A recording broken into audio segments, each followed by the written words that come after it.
Slurping sound intensifies. Mm-hmm.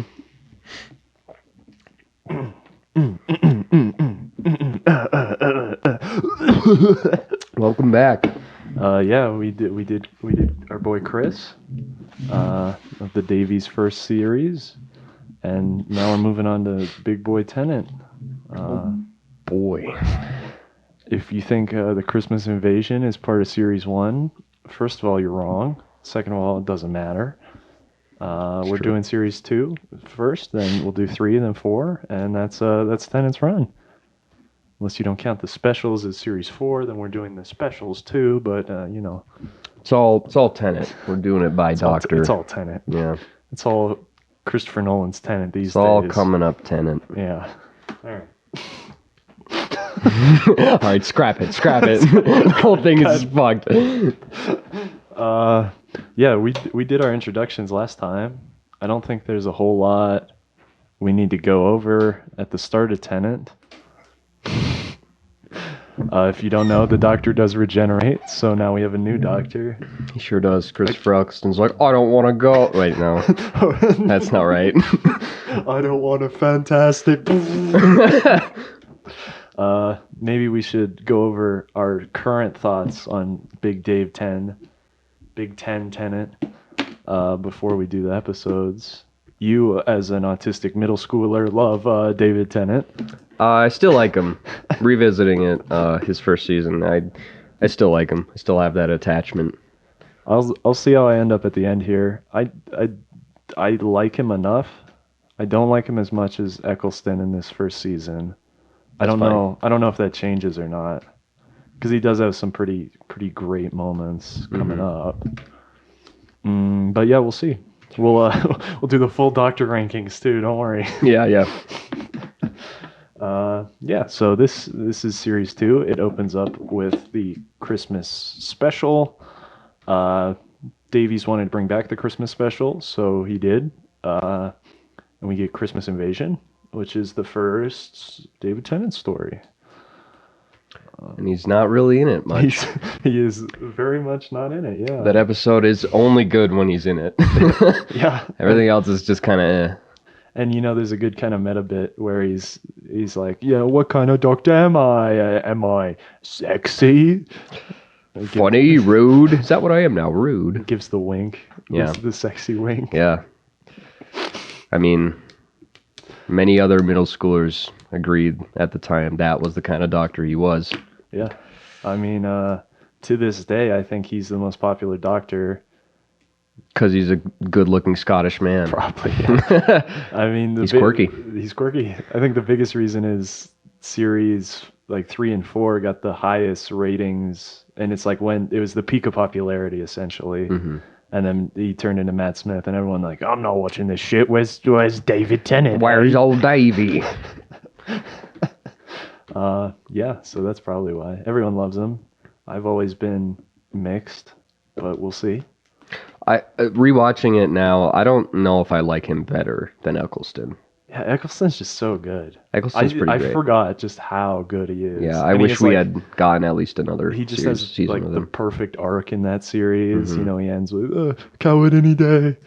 It's fantastic. Yeah. It's fantastic. Tennant's pretty one note throughout his... Yeah, but I don't dislike him. I just don't think I like him as much. Right. But yeah, Christmas Invasion is a really fucking boring episode. I don't think I hate it as much as you do, but it definitely, I will admit, it's only entertaining when Tennant is on screen, or when he's actually up and on doing things on screen. And I think Tennant is too quirky in this episode. He has that whole thing where he's giving his speech. He's like, wait, that's the Lion King. Well, yeah, but it's... I kind of give it a pass because it's like he's just regenerated. He's going nuts. He doesn't know who he is yet. Yeah, he's drunk on regeneration energy. Yeah, basically. I remembered the aliens being shit. I think they're okay. I like the makeup. Their design is good, but themselves are kind of stupid. Yeah. The whole threat of the episode, them being all all the people in the world standing on a ledge through the blood magic, whatever. It's kind of cool. Yeah, it's a cool dumb, idea. but it's kind of cool. That's like a lot of Doctor Who ideas. It's dumb and cool. Especially Davies, yeah. I really only like the ending of this episode. Yeah. Like, I do like the ending of this episode. I do. The rest... I really like the ending of this episode, too, where he sends Harriet Jones out. Yeah, he does a sword fight and then he gets rid of Harriet Jones. But a big recurring theme in this is that the Doctor gets all mad that the British government is, like, doing their own... doing anything. The British people aren't allowed to do things. Yeah, only he can do things. Yeah, and this is our first mention of Torchwood, which the Series 2 arc is the Torchwood arc. Torchwood every episode. I don't know if you agree with me. I like the Bad Wolf arc because it's just so simple. Mm-hmm. This one is also really simple, but I really hate it. Because it's not as good as Bad Wolf. Bad Wolf is actually interesting. It's about Rose, getting the time vortex. Yeah. And then, in her. But then this is just Torchwood, which is like, who cares? And it makes sense thematically because we'll get to this, but the reason Torchwood is created is because the Doctor's being like silly and negligent, and so is Rose. And that's kind of why, Torchwood is essentially the reason they get separated. So it's like it's your own fault kind of thing. Yeah. And that's okay. We were joking about this in, I think, like Satan Pit or something, where he just has to drop the random line. He's like, yeah, I'm Mr. Torchwood. Yeah, of the Torchwood Institute. And you're like, okay, that's enough. Yeah, that's like, how far was that in the future? I guess Torchwood is still around. Yeah, I don't know. And that's the thing. I love Stephen Moffat's arcs because they're so just fucking stupid, incomprehensible nonsense. And then Davies' arcs. But they're always different, you know? Davies just kind of does the same thing over and over again, which is fine. But yeah.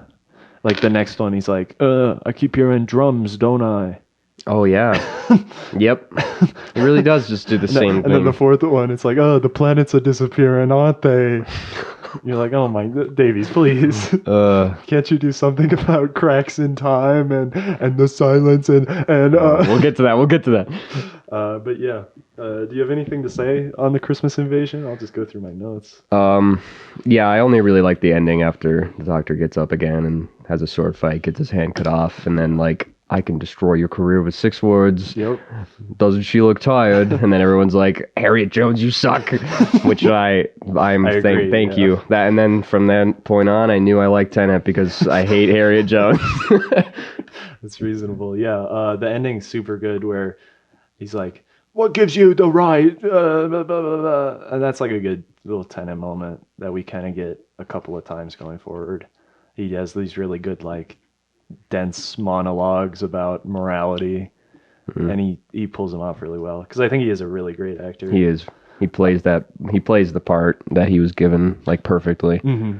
And that's because he's literally a lifelong Doctor Who fan. Oh yeah, he was, wasn't he? Yeah. Unlike Eccleston, who's like, Doctor what? Doctor what? No, Doctor Who. No, Mr. Eccleston. I quit. We haven't even finished filming. I like the Santa aliens with their trombone flamethrowers. The beta fit. What are they called? Yeah, they're just the fish. Yeah, they're just the scavengers, basically. Yeah. The blood magic is cool idea. I liked the goofy killer Christmas tree. I like that part. Yeah, that was alright. I like it. Yeah, because it just they have the Christmas music. Christmas tree outline in the wall. In the wall, after, like in the Doctor's room, where he's just passed out. Yeah, that's good. It was goofy. This is a lot like Pertwee's Regeneration, where he's just fucking out for the whole story, and that's it doesn't work so well for this one. Yeah, some of the episodes, we find that a lot of the episodes that the Doctor isn't front and center for most of it happen to actually be really good. Yeah, but this one is is not the case. Yeah. So yeah, here's my notes. First one, starting off the series and Tenant's run with a good one. Fuck you, America. Followed by so boring. Followed by my next note, so fucking boring. Followed by my next note, British people be like. Followed by my next note, this is so boring. Followed by Rose's speeches are schizophrenic ramblings. I'm not doing the counter this time, guys. It's too much work. It's too much work to keep track of this. Yeah, you pointed out it looks like Jason and the Argonauts at one point. Oh yeah, on top of the ship. And then, yeah, the ending is super good. Yeah. Which kind of redeems how fucking boring the episode is. Right. Yeah, I don't have a whole lot to say on this one. Yeah, it's just kind of. It's a 5 out of 10 for me. I don't I can fucking see that. care. I don't care. Yeah, I can see that. It's not even stupid, like entertaining. It's just boring. Yeah, it only became entertaining to me, like with the Christmas tree scene was entertaining, and then like the ending when the doctor's awake is entertaining. Yeah, it's like big button. I gotta push the button, don't I? And everyone jumps off and dies. Doctor, no! This doctor is just a genocidal maniac. Yeah, pretty much. Last one was a terrorist. Now we have. So yeah, then the first official episode of Series 2 is New Earth. This is kind of part of a loose trilogy between End of the World, New Earth, and Gridlock. With the face of Bo. Yeah. And the cat people and the future and Cassandra. They looked pretty good. Yeah, I the cat people looked really I like good. their makeup, yeah. The people getting diseases instantly and dying did not look so good. Yeah, that's something else. This series has some of the worst effects of the whole show. Especially this episode with like the elevator and shit. Yeah. This episode is stupid entertaining. Yeah, it's not really, great. It's really dumb. But it's so stupid that it's entertaining. And I don't know if this is true or not. I had heard somewhere that it was actually Moffat's idea that he just mixes all the fucking cures together, all and the everyone's different saved by hugging. That's how they made the not to date this, that's how they made the COVID vaccine. They just put a bunch of different like cures and medicines in one big elevator. Yep, and gave it to some people to hug it out. And then you just touch, if you got touched by the medicine, you just touch the other diseased people and it works. Yeah, that's how it works. I don't know if that's true or not. The episode's credited to Davies, so I don't want to like throw shade at Moffat if that's not true, but that does sound like shit he would do. Never just this once, everyone. Never turned down an opportunity to throw shade at Moffat. Yeah, I never would. Even though I love my boy Steve. We got some decent Rose moments, being possessed mostly. Yeah. And all the body switching, I think, is very good in this episode.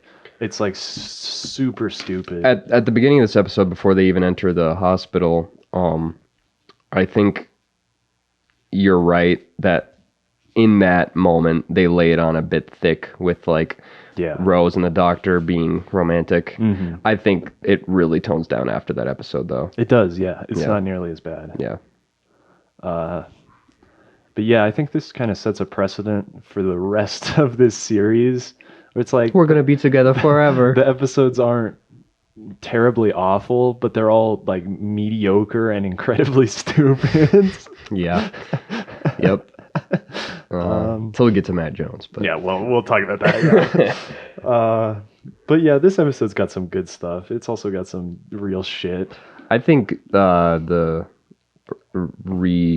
reintroduction to Cassandra was pretty good. I think she's good in this episode. Yeah, and I really like, it almost leads me to believe that the ending was rewritten by Moffat, because the ending of this episode is like super Moffat, where she goes back in time and she's like, "You're beautiful." I don't think that's very out of the woods for Davies to think of himself, though. I mean, maybe not, but it just feels like some Moffat shit. Yeah, maybe. And that's why I like it a lot. I'm like, yeah, that's good.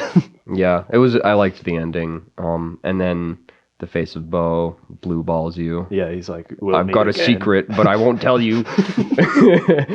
I'm not going to tell you, ain't I? Yeah, and the whole face of Bo story is kind of dumb. We won't do it. You think so? We won't do it right now because it's like a Series 3 thing. Yeah, but, hasn't been finished yet. Yeah, it's kind of dumb. It's because it's kind of a Torchwood thing. True. Kind of cringe. Everything surrounding Torchwood is. Yeah, and poop. I think part of the reason Series 2 feels so like disjointed and episodical and kind of mediocre is Davies was, I don't know if this is how it actually happened, but he was approached by BBC to make 2 spin-off shows, and 2 of the episodes in this series are like setups for spin-off shows. We'll get there because it's the next 2 episodes. Yeah, it was like shoehorned in. But yeah, the whole studios. series feels like really inconsistent. There's some really, really high highs, and we might have the worst episode of the show in this series. The whole show since the reboot. Yeah. I mean, maybe not counting the most recent seasons because Yeah, I'm not we don't know. familiar.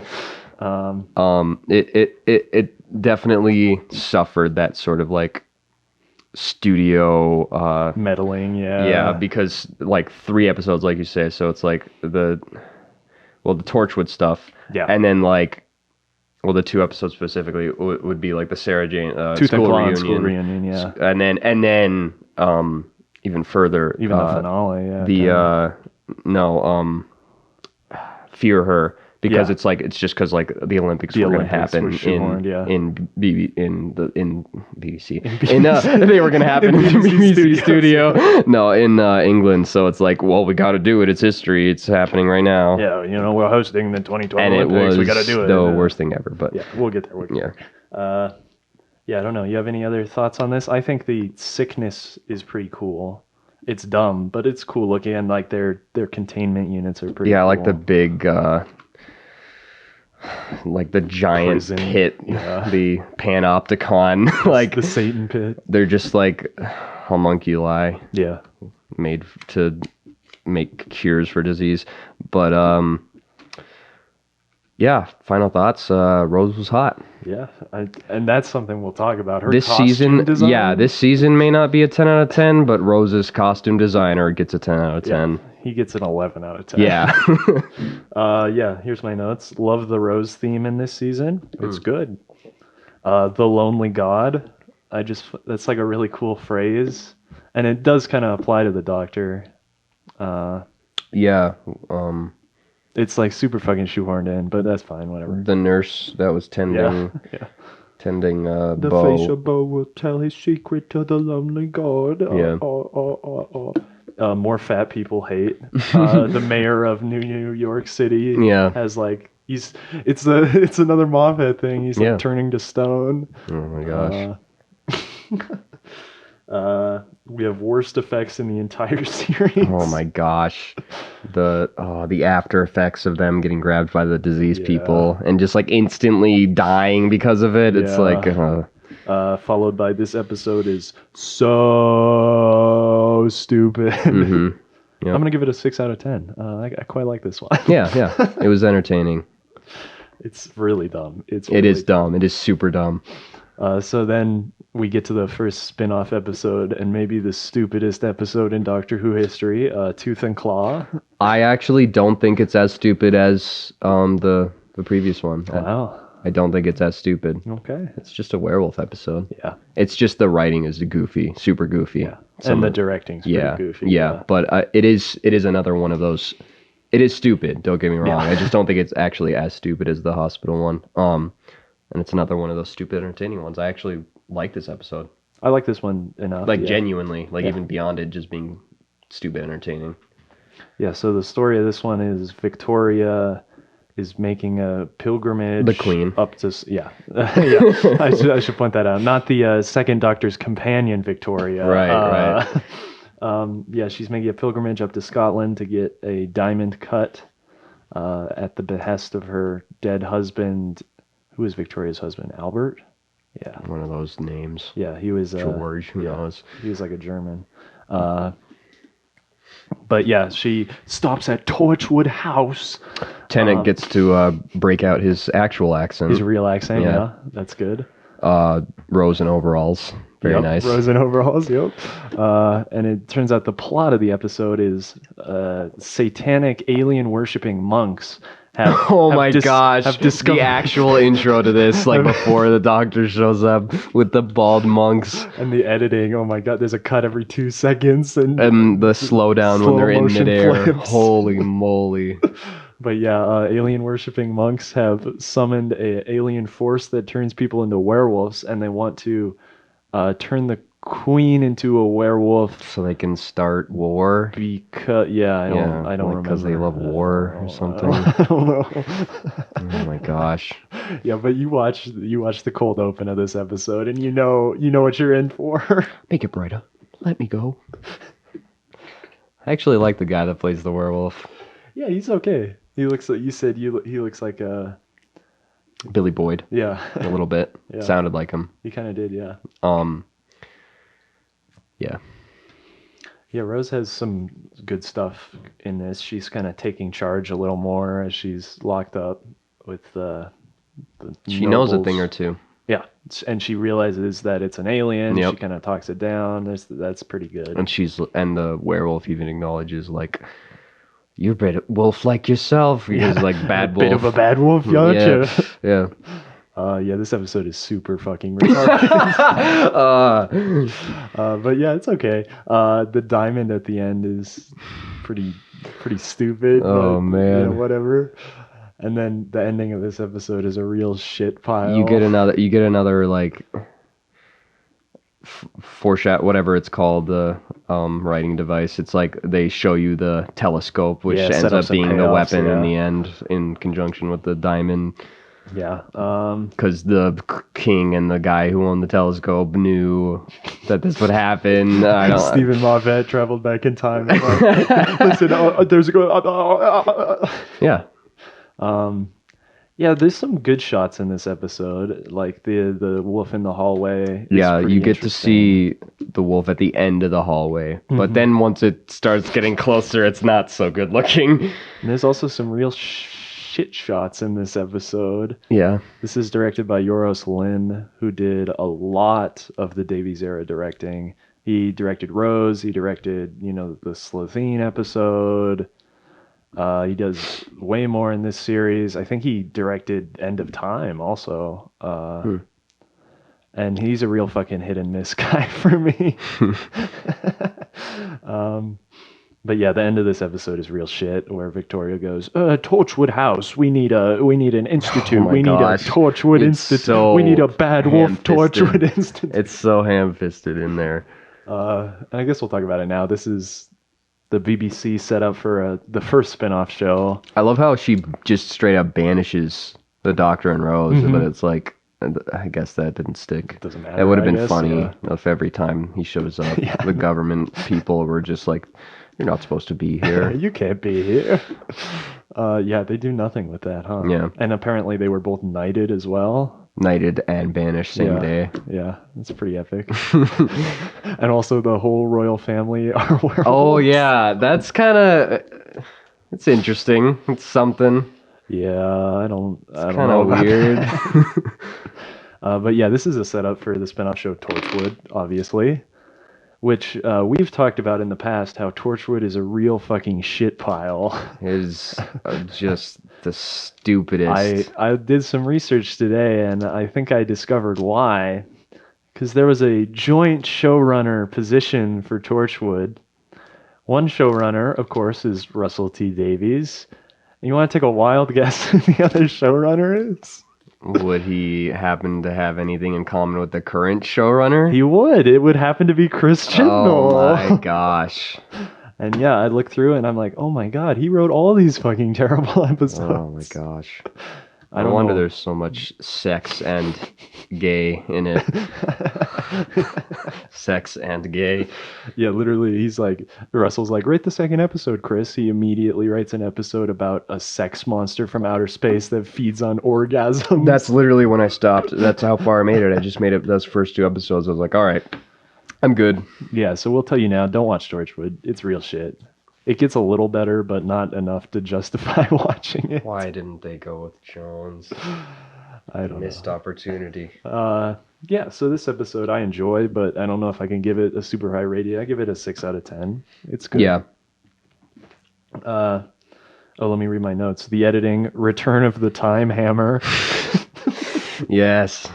and Davies hates bald people too. Yeah, so then we move forward in the series into what might be the stupidest episode ever written. People are gonna hate me for my opinions this series, but school reunion. Oh yeah, this is actually more stupid than the previous two episodes I would combined. agree. I would agree. It is so ridiculously stupid that like I almost I can't give it the benefit of the doubt. I can't. So yeah, this episode opens with Giles from Buffy the Vampire Slayer being the head master. Yeah, that's him. Yeah. He's the headmaster. Yeah, I think people incredibly overrate this episode. I've seen people do like this episode. I think if Sarah Jane, It's just a fan novelty of favorite that, yeah. companion Sarah Jane was not in it, it would easily be like a 4 out of 10. Yeah, that's the only thing that gives it some intrigue because the monsters suck Yeah. and their plan sucks. We'll get to that. But yeah, this is another unpopular opinion. I don't like Sarah Jane that much. I don't watch Classic Who. I didn't like her that much in the old season. She's fine. Yeah, she just seemed average. She's like a B, A tier companion. I don't know why people fucking rave about her all the time. I think she's real shit in this episode. Is it the same actress? It is, yeah. Elizabeth Sladen. I think the only reason people really like her is because she was the companion when Robert Holm and Heathcliff were running the show, and most people like almost universally agreed that was the best era of the show. And so I think people just have fond memories. And she gets her own spin-off. Yeah, and that's what this episode, it's a setup for another spin-off, the Sarah Jane Adventures. Is better than Torchwood. I've watched 2 episodes, and I can tell you it's better than Torchwood. I mean, that's not hard. It's more of a kid's show. Yeah, I thought that. If you like... Even the name itself, Yeah. the Sarah Jane Adventures, definitely. It's about her grooming children. Oh, of course. If you like Goosebumps or something, you might like it. You can give it a watch. If whatever. you're a dumb baby, if you're a drooling baby that doesn't like cosmic horror. So basically, yeah, this episode is super fucking dumb. The aliens in this take over civilizations, yeah. And adapt. Yeah, they synthesize like aspects of other species onto themselves. Yeah. We get Rose in the lunch lady outfit. Yeah, that's the only like other than the Sarah Jane thing. It's like the only other slightly entertaining thing that's only in like 2 scenes is Doctor as a teacher and Rose is the lunch lady. So it turns out, and this is so funny, this is my meta joke. Giles from Buffy, Anthony Stewart Head's in this, and this feels so much like a season 1 Buffy episode called I, Robot You Jane, I think is the name of the episode. But it's about a demon that gets trapped in the internet and is basically catfishing Willow. Wow. But so the plan of the aliens in this story is they're using computers to make the children super geniuses so they can find the equation to the particle that is the building block of the universe. What is it called? It's so The dumb. something equation? It's so dumb. Because they like, even with the stupid orchestra like choir over it, like trying to make it super menacing and epic, it's like so it's just dumb. a bunch of green graphics while kids are just pretending to type away at a computer. It's actually like retarded. Yeah, I would rather watch that season 1 Buffy episode than this, and it's easily like one of the worst Buffy episodes. Oh man. But yeah, we get some good Mickey stuff here. This is kind of the first time he joins as a companion. I'm the Tin Dog. That's a good little Mickey bit. Well, I mean, he helped in World War III, and then this is his first like real companion adventure, though. He becomes very important by the end of the season. He does, yeah. K9 is also back in this episode with Sarah Jane, and she's in the Sarah Jane Adventures as well. Coming out of the gates with more unpopular opinions. I fucking hate K9. I don't watch a lot of Classic Who, so I mean, I don't know. I think K9's kind of whatever, kind of charming. Sometimes he's okay, and sometimes he's just so annoying. It just ruins episodes. I don't know if I have a whole lot else to say about He dies this. in this episode, and then the And then Doctor makes immediately another comes one. back, yeah. Did they even have anything like foreshadowing for the rest of the season by the end of this episode, or was it really just a standalone piece of crap? I think it's literally just for the spinoff, and that's Yeah. it. Yep. Because I think this is one of the only episodes that doesn't mention Torchwood. It might, but I don't Somewhere, remember. yeah. It's not like in your face. Yeah. Which is kind of what they did with Bad Wolf, and I wish it was more like that as opposed to every episode someone's like, "Hey, that's Mr. Torchwood." Hey, I'm Torchwood. How are you? Yeah. Here's my notes. Giles is epic, of course. She does that. I don't know what that means. Scooby Doo. Yeah. It's literally Scooby Doo. They have a dog and a van. And They a are gang, Scooby Doo. and they look like the Scooby Doo monsters. Love Mickey. Thank God K9 is dead. Followed by Nevermind. I kind of like when, there's a bit of a kind of important character thing for the Doctor about like Sarah Jane being like, "Why did you leave me?" Yeah, and you like, get to see like what happens to the companions. and They get dunked on. Rose and her kind of have a heart-to-heart, and they start making fun of the Doctor. Yeah, and in the behind-the-scenes trivia, apparently they drew something on David Tennant's face and didn't tell anyone, and he walked into the room, and that's why they're like pointing and laughing at him. That's how. Really? Yeah. Well, I feel like they would be the same if they just, for their job, wrote in the script, "Hey, you're supposed to laugh at him at this part." Well, this was That's weird. This was written by Russell T Davies. Okay. So yeah, He's a bit of it's retarded. bit of a troll. He's like Bilbo. Yeah. Yeah, he's a bit of a troll. He likes to do a bit of trolling. Mr. Moffat, give me the show just one more time. Give it to me. I'm going now. As dumb as this episode is, I would probably still give it a 6 out of 10 because it Really? is so. It's approaching the line where it's too stupid, but it's so incredibly stupid that you're like, okay, I can at least hold my attention. Yeah, it wasn't like I didn't want to shut it off. Yeah. Yeah. It is really dumb though. It is. It is really dumb. It is actually probably the most stupid episode of the season. But yeah, maybe the whole show. Yeah. But it's not like the worst episode. No. And yeah, Sarah Jane, she adds a little bit. Mhm. She's pretty fine in this. I don't love her, but whatever.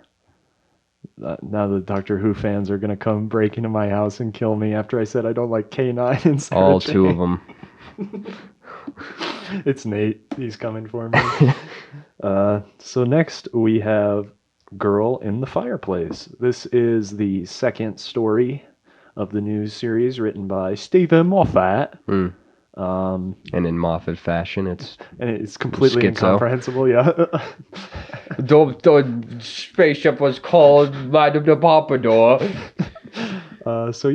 This episode is kind of Mickey's second journey here. Mm. It was supposed to be earlier in the season, actually, which is why it kind of derails the series arc with Rose and the Doctor's relationship. It was supposed to be episode 2, but they pushed it back. And that's like the one problem with Moffat is he's really inconsistent with characters. I love his ideas, his fucking schizo ideas, but he should not be writing characters. Yeah, not as good of a character writer as Davies. Yeah, for sure. But yeah, this episode sees the Doctor land in a spaceship in the 50th century. I don't know what they say. 52nd century, something like that. And basically, the engines are going at full speed, but the ship's not moving. They're using all that energy to punch a hole in time-space in order to travel to 17th century And there's France. a like Victorian French fireplace in the spaceship. And I think people either really love this episode or have really soured on it. Really?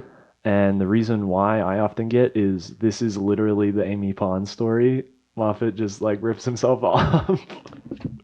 I don't know. I don't care. I think don't it's care. different enough. Yeah. But this is a really interesting story. I love the Moffat time play. That's like one thing he's really good at, I think. Even when it's super fucking schizo. Yeah, that opening scene's fantastic where he's like, the clock's broken, but there's still ticking. Yeah, that gets your heart going a little. Yeah. And yeah, Moffat's really good at the horror, I think, too. It's something he does really well. But yeah, we meet Madame de Pompadour. More like Madame de Pompadour. More like Madame de Push-Up Bra.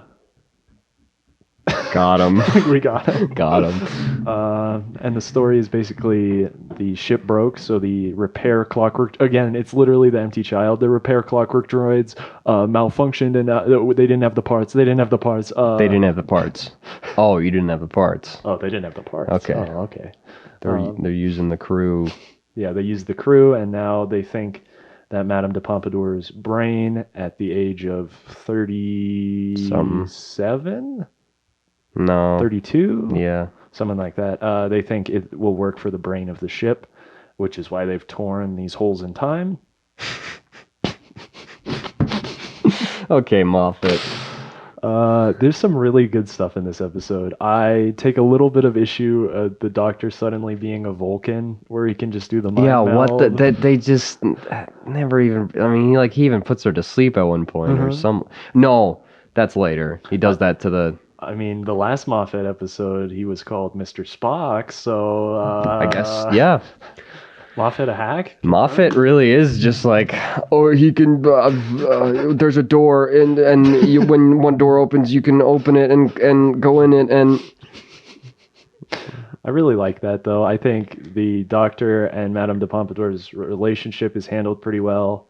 I know people take issue with it because they're like, oh, the Doctor shouldn't be falling in love. He's already falling in love with Rose. This shit's gay. I don't mind it because it's like she falls in love with him because he's been like an angel her whole life. Mm-hmm. I don't ever really see him reciprocating it. I see it more as like, I have to save time because she's not supposed to die. Less than like, she kind of hot, isn't she? Mm-hmm. So that doesn't bother me. Yeah, it didn't really bother me either. The clockwork droids are really cool. I like their design. It's like steampunk. The Doctor pretending to be drunk is a little silly, but it's fun. He's quirky. He's quirky. He's a quirky guy. And then, yeah, the end of this episode is pretty fucking devastating. He's like, I'll be back for you in 2 minutes. And then apparently he just forgot that the fireplace has like weird time dilation. I guess so, because she's comes dead. Back. Yeah, the king, I think it's Louis. He's like, she's leaving Versailles for the last time. I wanted you to have this letter. It's really good, like heartfelt ending. Well, she always thought he would return, and you get to see the Doctor be sad. Sad Doctor. Yeah, I take a couple of issues with this episode. I think it's the most flawed of the Davies era Moffat episodes because they tend to be his best episodes. Yeah, he kind of like fucking forgets Rose and Mickey, which is a little like, what? They're doing their own thing, hanging out in the spaceship. Yeah, but he's like, oh, I'll just close the time hole and you'll be trapped here forever. At least he'd activate the thing he did in like Parting of the Ways to send him home. You'd think. You would think. You'd think. Yeah, the Vulcan stuff's a little silly. Overall, this is it creates like a more impactful connection between him and Madame de Pompadour. And kind of explains why she might feel so much for him because she relates to him. She's this, intelligent, creative person. But she's like saw into his mind and understood like how much his pain. Yeah. Here's my notes. Jump in anytime. Drone soundtrack. I don't know. Even French. It translates even French. France. It's just a note. France. I love Mickey again. I'll let you keep Mickey. Which he says to Rose. Yeah. Is he a Vulcan? Yeah. Have you, me, the French? I don't know. I've lost it. Always take a banana to a party. Classic Tenant quote. Line, yeah. How can she go through the time window? Isn't it attached to her time stream? Yeah, how is she able to... Yeah, that's a problem. But that's fine, whatever. Drinking oil, the Doctor just drinking oil. Yeah, he's drinking multi-grade oil. There was an out-of-focus shot. That's fine, whatever. And then the whole loose there's a loose connection in the fireplace, even though the time window's closed. You moved it, but the time hole wouldn't still be there because it's not the fireplace. It was this. Whatever. I don't fucking care. This is a really good episode. Yeah, it's probably the like up until this point, definitely the best episode so far. I'm gonna give this a 9 out of 10. Really? Yeah. Damn. You know me and my Moffat stories. I'd if I had to, I'd give it an 8. Yeah, that's reasonable. There are definitely some problems. Maybe even a 7. There are some problems, but I really like the story. It's super interesting. It is pretty good. I like The setting's great. Yeah, She's a babe. she's a babe. New grooming victim. New companion. That's why the doctor left him there. He didn't care. That's Linda with a Y. Yeah. Sweet Linda. The sweet one. Madam the Pompadour detected. Yeah, I really like the designs of the monster. Mm-hmm. Yeah. Moffat, if Moffat can do anything besides be a raging schizo, it's monsters. Yeah. And yeah, I have a sweet spot for Moffat episodes. I think that'll definitely show when we get to Matt Smith. And it's all like, this episode, shit, 10 out of 10. This episode makes no sense. It's amazing. But I like Davies too, because I really like his character work. And that's something that Moffat is actually shit at. Davies' stuff, some of the time feels more innocent. Yeah, it does. And then some of the times it really doesn't. Yeah. Some of the times he's like a sick pervert. Yeah, he's a sick fuck. Yeah, so next we get to kind of how last season did it with the Dalek. This is our first Cybermen story. Oh boy. And it starts with Rise of the Cybermen. I think this should have just been one episode. I agree, yeah. It's a little slow. The alternative world is really cool. We've gone over with the blimps and everything. Doctor does a good job of summing it up, just being like, Time Lords used to do it all the time, be home for tea. Now it's like, requires lots of energy, can't do it, it's harder than time, you know. Right, and that sets up a really good kind of precedent of other dimensions. Yep, and of course ties into the end of this season. Yep. And it makes it, I don't remember if they do anything else with parallel universes in the rest of the show. I think if they don't... Journey's End kind of plays with parallel, I think. Well, either way, the fact that they do kind of, even though Doctor Who writers are constantly retconning stuff, it kind of helps contain the universe a little bit more instead of just being like full blown, like you can do you can go anywhere, do anything, alternate timelines. Yeah, and speaking of retcons, this is a new origin for the Cybermen. As opposed to being from the 10th planet or from Telos. They are humans. I mean, it's not necessarily, well, I guess it's kind of rewriting them. But I mean, like the Doctor says at one point, like, oh, same thing happened just on a different planet. It's like a parallel universe, so I think it's not exactly undoing what's been done. Yeah, and I actually... I like this rewrite. I think it shows like humanity's hubris leads to their downfall. That's actually probably one of the biggest themes this season. And it's all about like hubris and being too confident leads to your downfall. Those British. I think the themes in the season are handled much more poorly than they were last season, but that's fine. Yeah, please take it away with this episode. I don't even know what to say. All right. So the main mastermind. Yeah, Barty Crouch Sr. and Barty Crouch Jr. I like his voice, actually. I do too. He's so fucking silly though. He is really silly, and he becomes even sillier. Yes, he does. Yeah, no, basically the whole first part, the Doctor's just like, you can't do anything. This is a parallel universe. Stop messing with it. It's not real. And then, yeah, and like, and Mickey and Ricky. Mickey and Rose are like, oh, I don't care. Yeah. They go off and do their own thing. Yeah, I mean, we get the return of Pete Tyler. Fan favorite guy who jumps in front of a car, Pete Tyler. Yeah. Other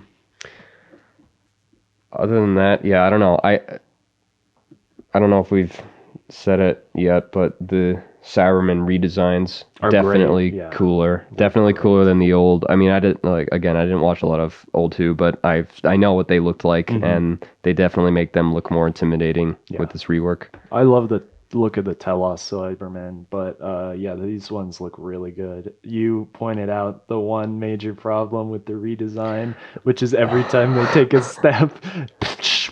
Yeah, this is just insane sound effect. Literally, anytime they move, this is just super loud, grating. But it's also kind of charming at the same time. Yeah. Even though it's like a little obnoxious, it's Yeah. kind of like, I don't know, it's kind of charming. It's kind of like the Daleks' little sound effects. It's like it's their own thing. Their voices, like the Daleks, is very good. Very good, yeah. But overall, Cybermen kind of lame. Yeah. Just as a concept in general, they're just like, I like the old Cybermen, the like Kit Peddler 10th Planet Cybermen. I will admit, as years has gone on, they have gotten sillier and dumber and just kind of redundant. yeah, they're really very one note. I mean, that's kind of hypocritical because the Daleks are very one note, but even though the Daleks are one note, they find a way to really expand upon them every time. They do, yeah. Like with a Dalek, the episode in season 1, and then like later on we'll get Daleks in Manhattan. That's not what it's called. You know what It's I mean. called Daleks Manhattan. Really? Okay. And yeah. then Evolution of They the get Daleks, they get the like human Dalek hybrid. They find a way to make it original every time. But with the Cybermen, I don't think they do that as well. They kind of just make them literally the same every time. Yeah, that's a good point. I think that's probably why the Dalek episodes most of the time are really good or at least enjoyable. Whereas the Cybermen episodes tend to be kind of the dullest. Yeah, like there's always something original going on with the Daleks, and then the Cybermen are really just like, oh, we want to upgrade humanity. Yeah, I don't remember the next time we see the Cybermen. I think it's with our good friend. Who do we want to kill? The British man, the fat British man who sings karaoke. Dude. I don't The know talk show host. Oh, Corden. James Corden. Yeah. They like start to turn him into a Cyberman, and then the Matt Smith's like, no, remember your stupid wife. Yeah, anyway. Yeah, we'll have to rewatch. I remember liking Neil Gaiman's Nightmare in Silver, but I know it's a hated episode, so maybe I just have a completely like misremembered version of it. Yeah, I'll have to rewatch it. Oh, I guess the next time we see it is when they're in Victorian London as a large steampunk version. It's true. Sure. Yeah. It's real. I believe promise. it when I see it. I promise it's real. I didn't dream it. Here's my notes for the first episode. This episode is fucking insane. Oh yeah, it's just like there are so many hard cuts. Yeah. There are no subtle transitions. It moves at the speed of light. Yeah. And feels like it goes on forever at the same time. It feels like a nightmare, honestly. Yeah, it goes so lightning fast. We get Ricky in this, which I kind of like the Mickey Ricky thing. It's a bit goofy. People have funny. pointed this out. Series 2, Mickey's the one who gets the arc. Like, Rose has no arc in Series 2, whereas the Doctor and Rose had like a really great arc in Series 1. Maybe that's why it's shit too. This fucking episode. Yeah. Followed by terribly shot. Yeah, nothing really stands out. Everything's like lit by these terrible harsh blue lights. You do get Parallel Universe Rich Jackie talking down, being classist to Rose. That's pretty funny. Rose is a dog, yeah. Yeah. This first episode is something. I'd give it a 6. I think the second part's like just a little bit better. Really? I think it's worse. Yeah, I think it's a little bit better because you get Cyberman Jackie, you get Big Cyber Chair, you get so let's jump Ricky to the dying. Let's jump to the second part. Second part is Age of Steel. You get Where is Gareth? Yep, we sure do. I'm just yeah, these fucking episodes. I don't even know what to do with them. Me neither, honestly. I don't know where to put them. There's that part at the end where the Doctor's like, there could be a man named Mickey watching us right now, and he could hack into the system, and he could find the overload code. Oh my gosh. And he could send it to Rose's phone, and I could plug this Nokia phone in that probably wouldn't connect into a Cyberman console, and then they all got emotions again. And like, there's no debate. The Doctor's just like, yeah, we'll give them emotions, and they'll kill themselves. You're like, It's like, It'll okay, kill that's him. fine. He That's said fine. it'll kill him. Like they're still people. Like, What else are you gonna do? and this brings us to the finale a little bit. We'll jump ahead a little bit. Why? How did they come back? Did they not all kill themselves? It's just not addressed, which is fine. Oh my Whatever. God. I don't care. Whatever. Yeah, did they? Because in Did I just Doomsday, miss the explanation on that in one? Doomsday, Pete says something like, "We put them in the factories, and people thought they were still people." But it's like their heads exploded. All of their heads Yeah, exploded. some of them, their heads straight up exploded, and they're like, one of them's like staring at his reflection, Yeah. screaming. That's a good shot. That's the only good shot. That and the cyber blimps. controller. Yeah. Oh yeah, blimps. That's why this parallel universe is better. Yeah, because the blimps are so cool. Blimps are awesome. Yeah, God, I don't fucking know what to do with It's these just, episodes. it's kind of a mess. Is It's this- honestly a mess. Hold on, is this? Yeah, it's got to be this one where there's just that fucking scene where he's like, "Yeah, take the homeless people to the conversion." Yeah. And they play in the jungle. Yeah, that was the first part, I think. Okay, yeah, like these episodes are maybe, I so don't know. fucking tone deaf and just insane and weird. It's a mess. I don't know what It's to all do over with the them. place. I don't know what to do with them. Yeah, my notes for the second one are Sieg Heil. Yeah, the Cybermen do a Roman salute. Yep. Always apologizing. The doctor. That's the doctor. That's yeah. his real I'm catchphrase. sorry. I'm so sorry. Where's Gareth? I love that. I actually like when I first watched it. That did really mess me up. But then It's so I forgot silly. about It's so Gareth. silly. Yeah, if they just didn't mention the name Gareth as a Cyberman, then it would be really messed up. They But do it again in the finale. yeah. Wheelchair Cyberman. God, yeah, the main controller gets converted to Cyberman because he's dying. Yeah, he becomes the cyber controller. And he just gets wheeled out in this giant fucking Cyberman chair. And that scene looks so fucking bad. Everything's just blue. Oh my, it's Oh. so goofy. Remember when the leg grab happened in Tomb of the Cybermen? Yeah, when he's hanging on the blimp at the end, and the cyber controller grabs. Is it Pete? Maybe he grabs someone. No, he grabs Mickey. I think. No, it grabs Pete, and then Pete has to sonic screwdriver him. You're right. Yeah. But yeah, that's pulled straight from Tomb of the Cybermen. Whatever. This episode sucks. Falls into an explosion. It's so goofy. They just know how to drive a blimp. Yeah. Oh my. We didn't talk about the first Yeah. part. Oh my gosh. Mickey, where'd you learn to fly that thing? Oh, PlayStation. Yeah. That's an actual line. He learned how to fly a blimp from PlayStation. What PlayStation game is that? We don't even have blimps around anymore in this universe. Please. Yeah, and in the first part, there's the part where Mickey's like, "I've been holding this button for 30 minutes, so when can I let go?" And I don't know. Is Then that episode? yeah, that's what sends Oh, out yeah, of the yeah. time it's- stream. Yeah, it's his fault. No, I don't think it was, And then but they, it makes it seem like they it. apparently grow a new heart of the TARDIS or something. Yeah, these episodes, I don't. I think that's fucking kind of know. interesting. I mean, it makes sense, but it's also like, what? Huh? Well, he uses it to kill a bunch of Cybermen, Yeah, he's like, we need 24 hours for it to recharge. and then he just lets out a bunch of time energy anyways. Yeah, I'd give this a 6 out of 10. They're really stupid, but they're not like terrible. You can still enjoy them. They're just kind of a mess. They are the equivalent of literally having a night terror. Yeah, it's a fever dream for sure. It really is. And then we get Mickey stays. He does, yeah, because his end. grandmom's there, yeah. His gran, and then Even though the doctor literally in the last episode, he's like, "Rose, that's not your dad. You can't. you that's can't not do your it, dad." Rose. It's part of the grooming. It's Mickey. process. It's fine. Whatever. Yeah, Who cares? Who cares? And And he next, comes back anyway. We followed him. I don't know. I found back my.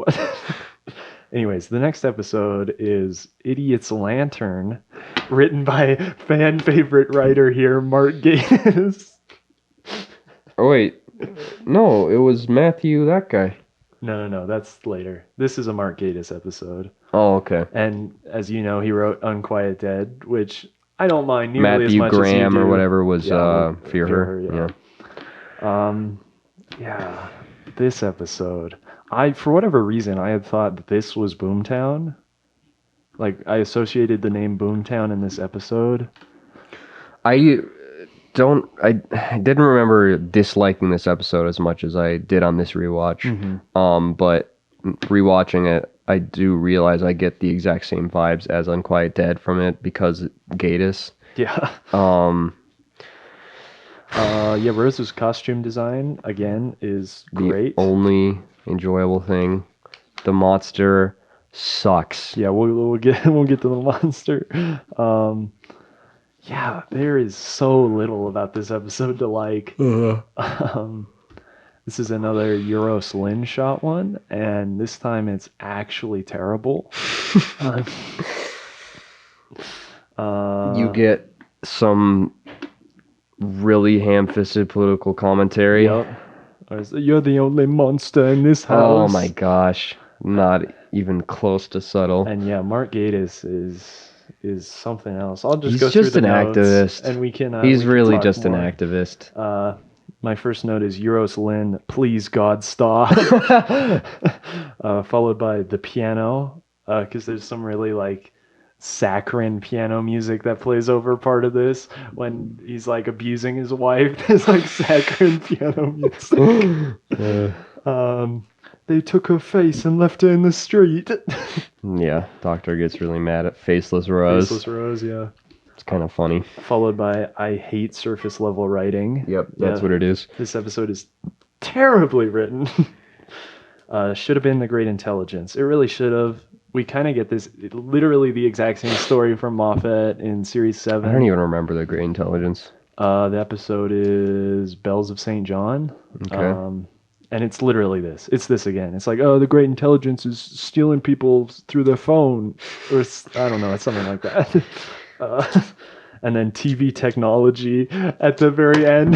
At the very end, there's this fucking line where the guy's like, what was that? And the doctor's like, I don't know. Alien. TV technology. Oh my, like, oh, it's so bad. That's probably the second worst episode of the series. We'll see. I'm excited to see, but of this series, yeah. Yeah, this season. For sure, yeah. He's like, I'm gonna tape over the recording of the lady who goes, feed me. At most, I would give it a 4 out of 10. Wow, really? Yep. I'm gonna give this episode a 2 out of 10. Well, I'm just saying at most, Okay, I'd give it at worst, I would give it a 2 as well. Yeah, there is a little bit of redeeming factor because Rose and the Doctor are good. They have good chemistry. Mm-hmm. And that's it. Like, there's nothing else to like about this episode. It's really boring. isn't. It's stupid. Its message is TV is bad, original but it's in a TV show. Yeah, you know, I'm not so sure that that's actually the message. I'm not sure Mark Gatiss knows how to write a message. No, because his messaging is more just like, I don't know, bad man. Mad, misogynist man, bad. And I don't think the TV is really just like, I think that was a throwaway joke because of the monster. Yeah, maybe. But the monster sucks. Monster is really bad. The lady in the television, her performance. It's not good. It's not good. Yeah. This episode's terribly shot. It's terribly written. It's fairly well acted, which is kind of the one thing that saves, I think, all these really bad episodes, except for one we'll get to. Yeah, there's not a lot to like. And following one of the worst episodes ever, our next episode is The Impossible Planet. Oh, baby. Oh, boy, yeah. This is my favorite episode of this season. I agree. This is written by Matt Jones, who we both think should take over showrunner of Doctor Who. He just came out of... He wrote one other one, right? Other than this and Satan Pit? He wrote this and Satan Pit, and then he wrote the Torchwood episode Dead Man Walking. Okay, I haven't seen. Which is kind of another cosmic horror episode. Mm-hmm. Okay. It's decent. It's like nothing compared to Impossible Planet. Okay. Yeah, and then but he it's just Torchwood, disappears. so who cares? And then Matt Smith just goes back into cryogen. Yeah, they grab Matt Jones. They're like, yeah, you wrote too many good episodes. You gotta go. You wrote probably the best episode ever. Goodbye. Get out. We gotta bring in Gatiss. We gotta bring back the activism. Bring back Chris Chibnall. Oh my gosh. Yeah. So I know nothing about Matt Jones. I tried to look up his bio. He's like a ghost. He really is. What the heck? I wonder if it's a I wonder if that's even a pseudonym. It Because might it's a bit be. of a basic name. Yeah, it would be honestly fantastic though if they brought him in as a showrunner. Please. And we just had a series of just cosmic horror Doctor Who episodes. It's so good. It would be fantastic. This is one of my favorite episodes, hands down. Yeah, so this episode introduces one of New Who's best races, which is the Ood. Mm-hmm. They look so good. Some of the best makeup. Some of the best makeup, yeah. Because they have a way of, like, their mouths, or lack thereof, their Cthulhu-esque faces are obviously horrifying, Yeah. but at the same time, the way There's they like a did the sadness, eyes, yeah. the way they did the eyes, there actually is a lot of emotion there. Mm-hmm. It's like, how did they do that? And like this episode is so fucking good because it sets up so many ideas and it doesn't even need any of them. Like they're like, oh, the Ood is a slave race, and then they drop that. Like that's such an interesting idea, and it's like, fuck, we have so much to do. Like, And then they just have another throwaway line later, like the setting is they're in the field of a black hole, and they're like, there's an entire solar system gone, just dying. Yeah, like over them. That's incredible. yeah, and I don't know if Matt Jones created the Ood. I don't know if it was joint with like Russell, but Series 4 does bring back the Ood for a story that fully explores the whole slave idea. Yeah, So it's kind like of puts a throwaway line from this episode created another episode. Yeah, and kind of puts a lid on them. Yeah. And actually, I'll just mention this quick. The Beast from this episode, his son is in the series finale of Torchwood. I could have lived without knowing that. And yeah, fuck Torchwood. It's so bad. Don't watch it. So, But yeah, no, there's just so much about this. This is the one time this season where Series 2 Rose really works for me. Because they're trapped here, you know, halfway, not even halfway, 10 minutes into the episode, there's an earthquake and the TARDIS is lost. yeah, they just come in. They don't know where they are. All the people are like alarmed at seeing other humans here. And then they find out they're in an impossible planet under the field of a black hole, this sort of research station that got here through a gravity loop, you know, sci-fi. Yeah. And then the TARDIS is gone. It's gone, yeah. And yeah, I love that kind of stuff. we get what is probably Rose's best moment this series. You had said you really love this moment where she's like, I'll have to settle down. I'll have to get a mortgage. You know, we could get a mortgage together. Yeah, what if, unless, just kidding, unless. No, that whole moment, the whole moment of them sitting under, that was like even after I think the whole solar system dying thing, and then it's just kind of them. Yeah. They're under this skylight that sees directly into the black hole, and you see all this debris and everything flying into it, and the Rose and the Doctor have an awesome heart-to-heart, which is interrupted by some strange happenings, some strange, the beast will rise. So back to the beginning of this episode, it's again, gets you on the creepy factor, the like unknowing. It's the the Ood, but even before that, you get the writing that the TARDIS can't even translate. Yeah, and it says welcome to hell. Welcome to hell, which had to have been written by probably one of the crew members as a joke. Yeah, probably the archaeologist. It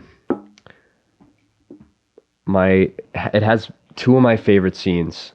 It has that scene, the heart-to-heart between Doctor and Rose, which is one of my favorite moments between them, other than, of course, the finale of them on the beach. Yeah. But it has a moment that literally makes me forget I am watching Doctor Who. Right. It is just so good. Yeah. These two episodes have an original soundtrack. Yes. That is really good strings. Yeah. So basically, it is just like Satan. Satan is like he's the enemy. Yeah, yeah. He's literally Satan. He is the impossible. He's the thing that is making this planet impossible and not being sucked into the black hole because it's a prison for the beast. Yeah. So if you free him, the gravity well stops and the planet falls into the black hole. Right. Yeah. But anyway, he's this beast in the center of the planet because this research station is drilling to find out what's going on here. What the source of the gravitational well is. Yeah. So Satan basically starts doing some fishy stuff with this crew. He basically possesses the archaeologist who's studying the ancient writing and he kills one of the crew members in this first part. And Scooty. Scooty, pretty cute. Anyways, it's like she's talking to the station's computer, and she's like, what do you mean this door opened? Like, and there's no spacesuit got checked out. Like nobody can go out there without a spacesuit. She looks out the window, and those strings start playing, and it's the possessed archaeologist with all the ancient writing on him and red eyes, and he just kind of looks at her, and she's like shocked and like kind of pulled to him. And then she like snaps out of it, and she's like, "This is wrong," and he just fucking breaks the window and drags half the station down, or a part of it, and it's like really incredibly shot. And then even after that, the crew is like, we're getting Scooty's. She's in Bay 3. Yeah, and that's in the skylight room, and then you see her outside the space station floating into the black hole. Yeah, so good. Yeah. Yeah, so this episode starts with the famous gif of Rose and David Tennant laughing hysterically. And then ends with, Satan and we get in my notes here, I have fake out opening, which I was mad at the time, if you remember. Looking back, I don't mind it because they don't do it a lot, and I think it does set up both the Ood and just it's kind of warranted because like the Ood are such a jarring design. You like, of course, as soon as you see them, you're thinking like, oh, they're monsters, they're evil. But then it's like, no. Yeah, and after the opening, they hit their brains, and it's like, can we serve you food? Yeah. It's like we must feed. Yeah. We must feed you. Yeah, we must feed you. One of the crew members that's in charge of the Ood, he's like the chief of ethics. But like, these Ood, they're love slaves. They love slaves. There's the really like on the nose thing where Zach, the captain, is explaining the gravity. Replacement captain. Yeah, replacement captain. He's explaining the gravity well, and he's like, the power here, it's 6 to the power of 6 to the power of 6. And you're like, oh, okay. The doctor figures that out, yeah. Yeah. And then there's that fantastic moment in the serving quarters where Rose is getting her schlop, and just nonchalantly, out of nowhere, the Ood's like, the beast will rise up and wage war against God. And you're like, what? And Rose is like, I'm sorry. And then he just taps his thing and is like, please enjoy the food. And it's funny, but it's also just like brutally terrifying. I think the genuine like voice of Satan moments are so good in this. Yes. Because you first hear it with Toby when it's getting to Toby, and when actually the moment before it possesses him. Don't turn around. It's like, if you turn around, you will die. It's like, that actually feels like such a genuine Satan thing, like a genuine Satan move. Yeah. Like tells Matt you Jones you will knows die. Satan. Yeah, Matt Jones he's Matt Satan. He knows Satan. And then you get the it's very typical for like a Satan antagonist to like prey on people's like biggest regrets and like fears, and he like goes into each of the crew members. He's like the security captain that like cannot escape the eyes of his wife, and it's like just goes into all of them. It's like, man. Yeah, and that's in the second part. It's like the researcher's still running from daddy. It's like, damn. The virgin. The virgin. This is Toby. But yeah, so this episode keeps going, and it stays at this great pace. I think this has easily the best effects of the series.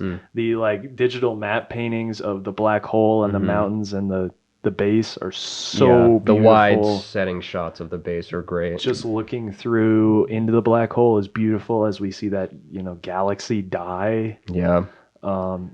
It just gives you this sense of just like hopeless dread, and it works so well. Yep. And then basically they start getting weird things from the Ood. Their basic levels start kind of going back and forth. And they find Scooty dead. Yep. So the doctor and Ida, I think is her name, decide to put on the coolest fucking looking spacesuits ever. I love old space. It's like this whole 2 parts is very Ridley Scott-esque. It's very alien. Yeah. And again, costume designer knocking it out of the ballpark. Oh yeah.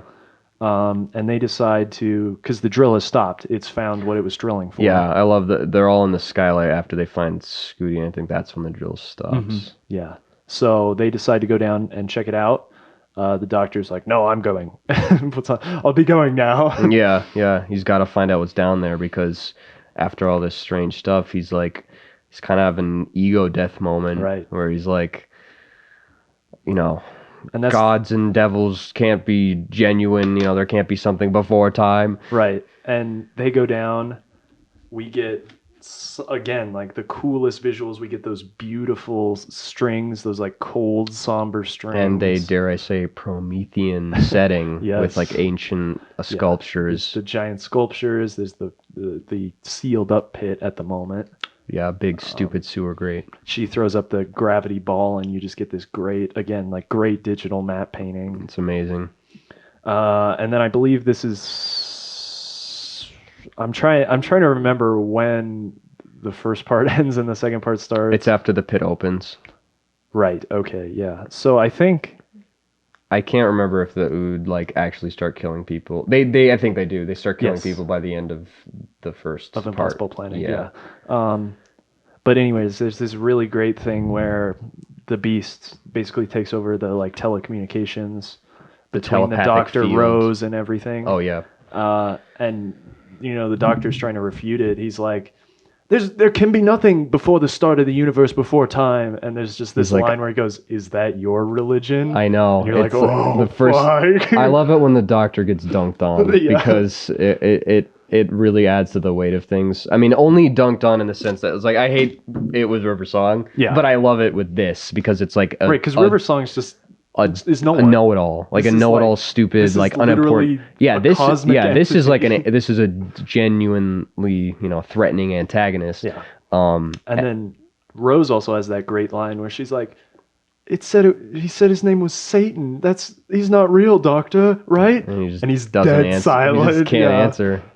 I love, in that moment too, where it's sort of berating everyone. He's like, "I know you very well, like you know me as I know you very well." The Ood, possessed Oods, like Satan speaking through them, saying that, and he's like,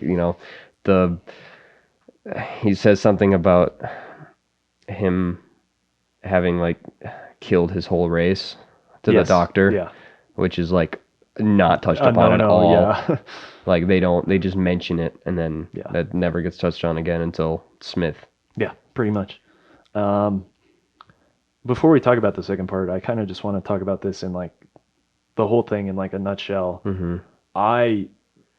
We've talked about this. I love anything that is thematically about religion or higher power or stuff like that, because that's what interests me. I find that stuff so fascinating. Yeah. And to do it in a show like Doctor Who is so fascinating too, because it's it's so science-based, blah, blah, blah, blah, blah. And it doesn't do it a lot. The Pertwee era does some theological stuff. Pyramids of Mars is kind of theological. Curse of the Fenric is kind of theological. But this is the Doctor meets Satan. Yeah, all those other ones, I feel like it is kind of Doctor Who just dismissing it. But in this one, by the end of the episode, even it's still Rose presses on him and is like it wasn't really Satan, was it, or whatever? And he's silent, he's like, we beat it. That's all I know. He's like, I don't know. Yeah. He's like, that's all I know. And it's I won't, he won't touch on it any further because he doesn't know. Yeah. And if you like this stuff too, I'd recommend. The only other time I think it even gets close to this is Sylvester McCoy and Ace in Curse of the Fenric, which is about the Doctor just facing literally the incarnation of evil. And it's kind of a cosmic entity. But it's not nearly as effective as this, I don't think. Yeah, because that heart-to-heart between Satan and the Doctor was really good. So yeah, I'll go through the notes I haven't read yet. For the first part, we could share a mortgage, score so good, Beast will rise up and wage war against God, 666 and P90s. I love the just it's in the future and they have And they have spaceships, P90s, but yeah. they just straight up have P90s. I would give this episode. You ready? A 10 out of 10. Yeah, Oh yeah, there it is. There it is. We've done it, everybody. Not only that, I would give it all-time classic status, which I'm gonna give this to like 6 or 7 episodes in the whole show. Okay. That like Yeah. if someone says, "Oh, for New Who, what episode should I watch?" Like these 6, this is it. Yep. This is one of them. Yep, it works so well, even standalone. Yeah. Even people who don't know Doctor Who, Yes. like all you have to understand is like, oh, the Doctor is a time. He's an traveler. alien. Yeah. He's a time traveler. Like that's it. Yeah. And they have a spaceship. Yeah, would you agree? It's a 10 out of 10. Oh, absolutely. Yeah. I would give this a 10 out of 10 any day. Uh, I think the first part is a bit better than the second part. I agree. But not terribly. We'll get there. Yeah. Yeah. So let's move on. Second part is, of course, the Satan Pit, which is a bit of a silly Great name. It just like mask off. Yeah. Yeah. So the pit opens in the Promethean underground. There's some great kind of back and forth between Ida and the Doctor, where he has that one moment. He's like, "Just this once, I'm gonna say retreat." He's like, "Why do you don't want to know what's down there?" And then the elevator crashes, so he's like, "All right, let's go." Yep. Yeah. And we didn't talk about this too much. The spacesuits have the built-in lights, So you they can light actually the see their face, and you don't get it's so reflections good. and everything. Yeah. It's so good. This part's a little more action heavy. I don't mind it. Yeah. You probably have it in your notes, but the first part is Alien. The Yes. second part is Aliens. Yeah, I do have that. In the notes. Yeah. So it starts with Satan on the comms trying to, and with the Ood trying to. This is where we get, the Virgin. Okay. And then the Ood start chasing them. So Zach is like, well, I can pump air through the air ducts so you can get to the Ood and shut down their basic psychic field. And we get the scariest fucking visual ever of just the Ood running down The air Ood ducts. crawling like very quickly through the air ducts. It's freaky looking. It's terrifying. Yeah. And yeah, oh god, these episodes are so fucking good. Yeah. And yeah, our friend, whose name I can't remember, the security chief, dies defending one of the airlock Chambers. Yeah. And we get just another really like terrifying moment where he's like, "Can you suck the air out fast as Zach?" And he's like, "What? You're gonna die?" He's like, "I'd rather die that way than whatever they're gonna do to me." Yeah, he's like, lack of oxygen feels more natural than death by Ood. And that's something we haven't talked about too much. As good as Russell is writing characters, my boy Matt Jones. I know. I What the remember hell? every single one of these characters. Yeah. And like almost all of their names too. Yeah. Because it's incredible. Because the ethics chief has that line at the end. He's like, "If I can say something on the record, he saved our lives and he was an incredibly brave man." And it's the writing in this episode. Yeah. The actors did a pretty good job at making them, feel like a genuine team for the ones that are like on the station at least. Yeah. So then the Doctor starts descending into the pit. He gets to a point where he's running out of rope. He's like, 30 feet. Oh, I can survive 30 feet. Well, he's like, it could be, could go on for miles or 30 feet. I love the shots of him just descending into the void. They're terrifying. There's just nothing. It's just nothing but him on a rope. And we vaguely mentioned it. This episode easily has some of the best shots of the show. Best visuals in sci-fi. Yeah, honestly. Like the Ood design, the void of the black hole, the possessed Toby standing out in the surface, which is like uninhabitable. Oh my goodness. Yeah. It's amazing. And the skylight of the black hole and Scotty's body outside of that in the field of the black hole. And I love as the Doctor's descending and he's sort of talking with Ida about about just what they both believe and the Doctor kind of reflects on that. He's like, well, I believe, he what does he say? I don't quite remember. I know Ida is like, I went to church as a kid, but I stopped believing in that long ago. Yeah, she like never really believed, and the Doctor like kind of doesn't really know what he believes really. He's like, Yeah, it's like a crisis He's of like, faith. he's yeah. like, I believe, the universe is a big place. Basically, those aren't exactly what he says, but essentially, Yeah. it's like there's a lot of things, but He's like, he's like before time, like no. yeah. He's like, plenty of civilizations have a devil. There could be a link. Where did it come from? Right, yeah. An original. I love. Like Ada's kind of Ida, whatever. Ida, She's kind of but like I love her line where she doesn't want him to drop because she's like, I don't want to die alone. Yeah. It's like very good. Yeah. And that's the thing, like I might not like her a lot, but she is so well written and well developed. Like more than some of the companions, and it's the course of like 40 minutes. Yep. And then you get the first sort of, well, I guess the first part covers this too, when Rose and Doctor have a heart to heart, and she's like, we could, even if we have to be normal from here on out, like we could be normal together still. Yeah. But then you get an even bigger nod to this sort of reciprocal love That's right, yeah. between Rose and the Doctor, like that. Foreshadowing of the finale. I don't know about Classic Who, but like the Doctor for the rest of the companions and the new ones, it's like for the Doctor, it's like purely has to be platonic.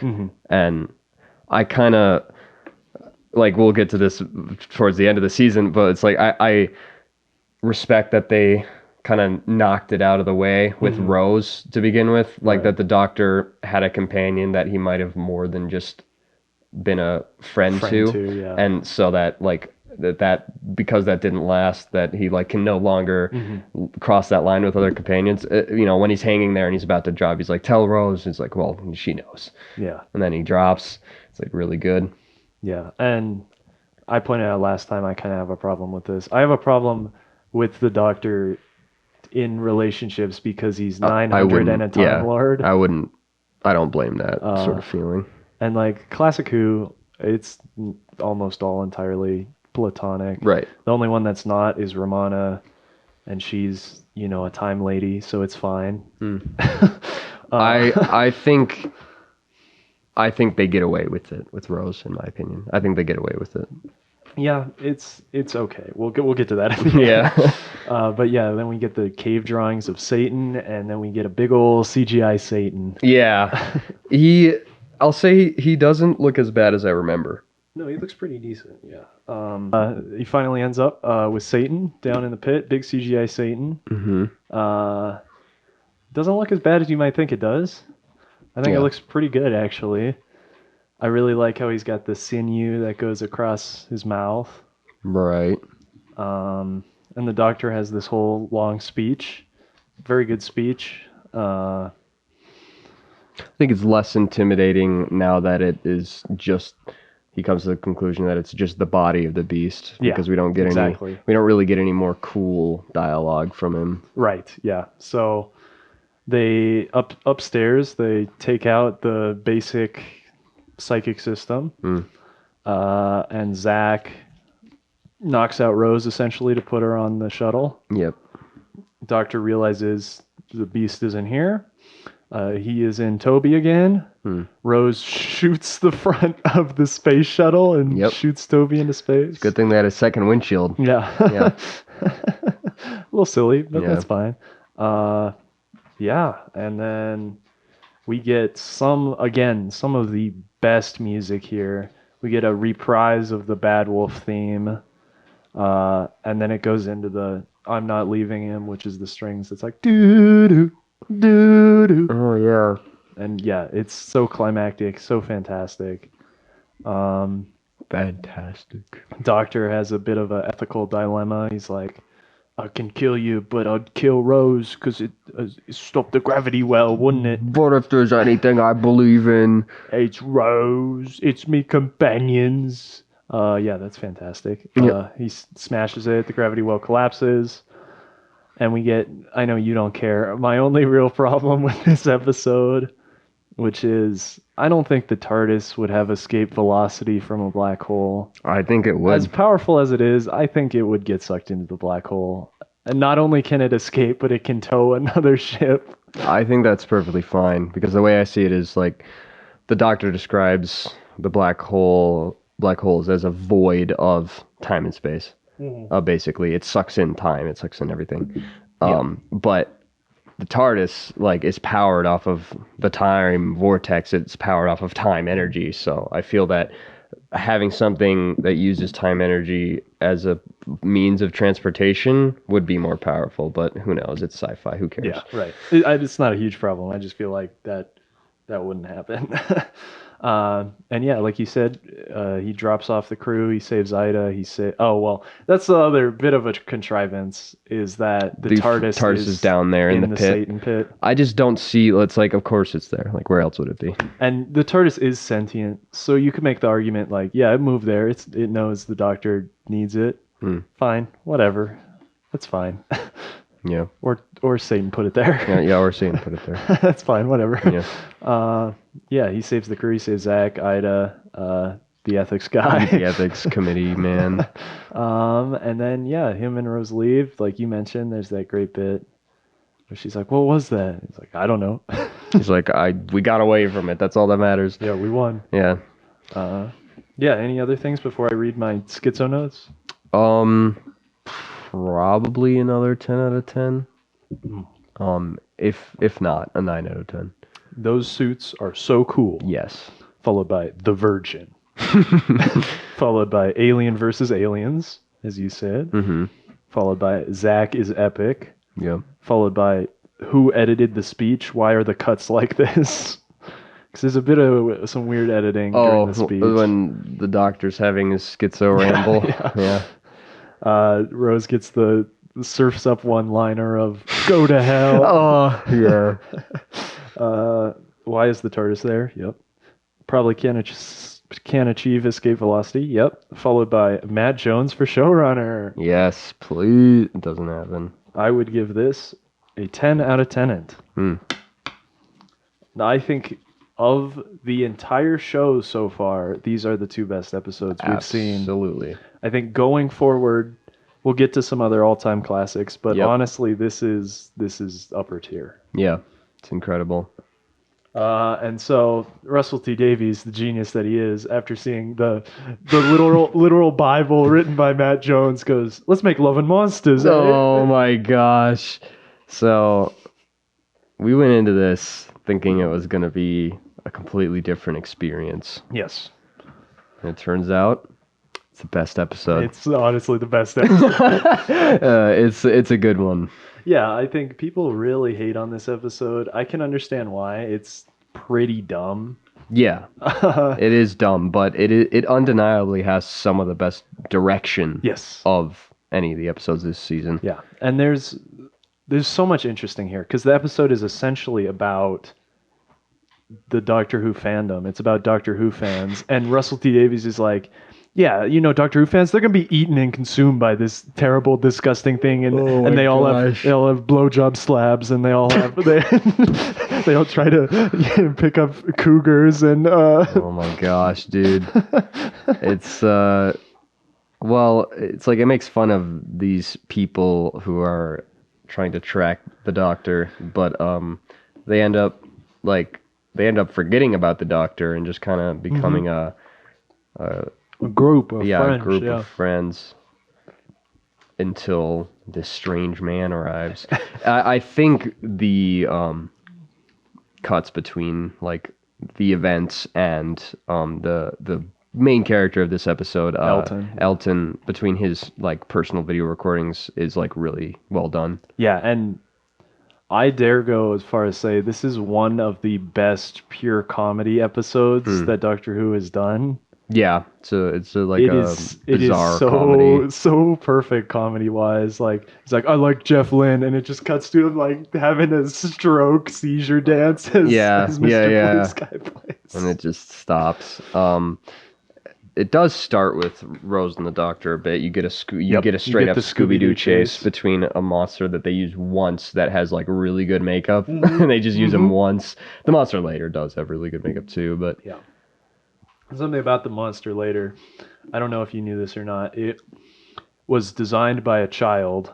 I think I had heard that. The child won a BBC competition to design a Doctor Who monster. And that's why it kind of looks I need to go back in time and kill that child. I need to go back in time and murder that That's child. the empty child. That's literally him. But yeah, if you look at his original drawing, it's got people's faces on it and stuff. The absorbalon. The absorbalof. Yeah, even though it's a bit of a comedy, the concept is horrifying to me. Terrifying. Because it's like this monster is just absorbing people, but then their faces reappear on him and they're just conscious. They still are themselves. Yeah. They're just disembodied. They're Yeah. just a disembodied face living on another creature, a disgusting creature, forever. Mm-hmm. That's the concept is horrifying to me.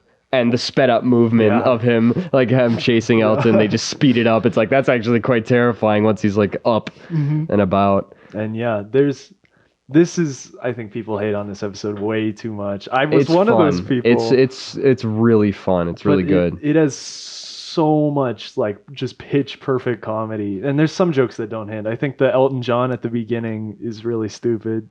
Where he's like, not that Elton, and it cuts the Elton John. Yeah. And then how about after the absorbalon takes tastes like chicken. Very funny. Meanwhile I'm like just too horrified about what just happened. But yeah, there's so many of the just great lines. Victor is the absorbalof in human form. He comes in, he's like, don't touch me, I have eczema.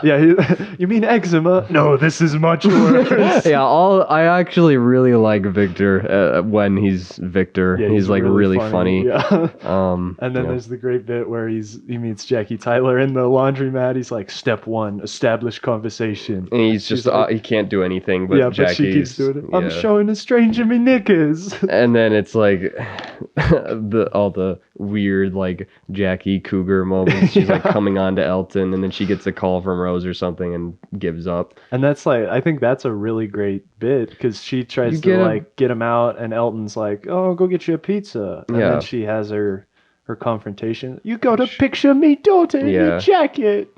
She's just being used. Yeah, I really like Jackie in that episode. Yeah, I do too. And I like, you get to see Jackie. She's like, I'm not going to give away the doctor or Rose. Blah, blah, blah, blah, blah. Yeah, whatever. Who cares? Yeah, She's stupid. I hate this show. And it's like just a really fun, incredibly stupid episode. And then the end is just like, you forgot why I was in your room as a child. Your mom was killed by living shadows. It just cuts to his mom like dead on the floor, and David Tennant's just there. And Elton's like, that's who he is. He saves people. He saves me. And then we get like a both funny and like really somber moment of his mom just disappearing as the end of Mr. Blue Sky. Yeah, what the hell? And then the doctor did save his girlfriend's face on a slab for him. Exactly. Yeah, Moaning Myrtle blowjob slab. Dear goodness. And that's like, this episode is so weird, but I think it works. I think it works. No, it does. It's pretty well done. It's one of those absent doctor episodes that's pretty all right. Yeah, and that's like, you kind of pointed that out. Like the reason these were created is because Davies wanted to bring back the Christmas special, and that means they didn't have enough time to film all the episodes, so they had to create a Dr. Light episode. This one is Love and Monsters. Next season it's Blink, and then the season after that it's Turn Left. Very good. And they're all like pretty good. Yeah. So here's my notes. Scooby-Doo. Yep. This episode is really ahead of the times on blogs. Yeah. Literal or metaphysical? I don't know what that means. Oh, literal or metaphorical. They say there's a good joke about that, but I don't remember what it is. Yeah, me neither. Mickey's replacement, like pizza, because Elton's replacing Mickey and he likes pizza. Yeah, no more Mickey. Yeah. Elton's gotta take care of Jackie now. Fat hate continues. Oh, I love the fat person hate from Davies. And then I have the Dream Master ? Because in the fourth Nightmare on Elm Street movie, there's a scene where Freddy is eating people off of a pizza, and their faces are the meatballs, and then they're on his skin. Yeah. What? I like this episode a lot. This is another one of my really controversial picks. I would give rewatching it was actually enjoyable. This is an episode from this series I would rewatch. I still can't get over the horrifying concept of the monster to me. Like, of course it's supposed to be goofy, but it's to goofy, me, but it is horrific. it is horrific. One of the most horrifying fates to me is just being a disembodied consciousness, like stuck going or doing anything against your will. Yeah. And then you're just having to witness it and be tortured for the rest of eternity. Yeah. It's like, that's horrible. I'd rather die. I'd give this episode an 8 out of 10. That's the boldest statement I've made. I'd probably give it a 7 or an 8, yeah. Mm-hmm. It's much better than you think. Yes. It is actually one of the... It's like a stupid one, but it's like actually like... It's actually meant to be stupid. Yeah. Like they actually did... Yeah, intentionally made it stupid and funny. While as like Tooth and Claw and the... And the subtext is so funny too, because it's literally Russell T Davies just making fun of fans of the show. Yeah. So it's like... It's intentionally goofy as opposed to like, accidentally School stupid. reunion or something. Yeah. So next we have a bit of a stinker. The next episode in the series is Fear Her. Remember earlier when I said at least Idiot's Lantern had good acting? No, David has killed himself.